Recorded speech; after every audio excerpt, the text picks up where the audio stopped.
Prosecutors presented shocking new evidence Tuesday in the federal trial of accused South Carolina church shooter Dylann Roof. Among the items said to be found in Roof's car at the time of his arrest was an apparent hit list of more black churches in the Charleston area. Last year's shooting left 9 black parishioners dead at their church's Bible study group.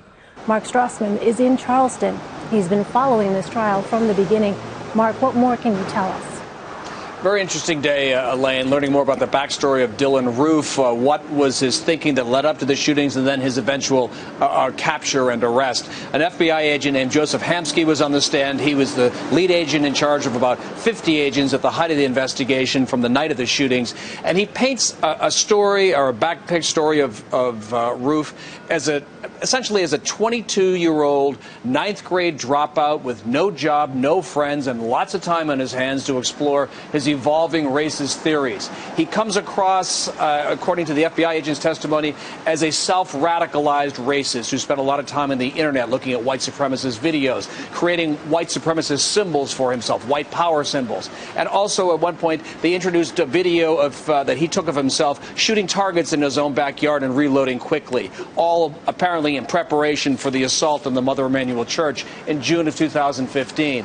And then once the shootings happened and there was a rough description of Roof in his car, they put out the word that this is who they're looking for, and among the tipsters were Roof's father and sister, who were calling in trying to provide information to help in the arrest of Roof, which happened the very next morning when they tracked, using his debit card, they tracked him making a cash withdrawal and then buying some gas at about 6 o'clock in the morning, and he was caught several hours later.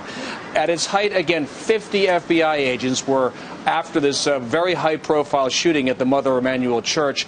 I can tell you this much, too, Elaine. What we now expect is that closing arguments will come as soon as Thursday. First, we're probably going to hear tomorrow from a woman named Polly Shepard. She will close out the government's case. She was one of the 3 survivors of that shooting. She will take the stand last to tell the jury what she experienced that night and also to close out the government's case with a maximum emotional impact. Today was about establishing the facts and the timeline of the case. Tomorrow is probably, assuming she takes the stand as expected, tomorrow's really going to be about the emotional wallop to give the jurors a sense of what a horrific event the shootings were on in June of 2015. All right. Mark Strassmann, so disturbing to hear those details. Thank you so much.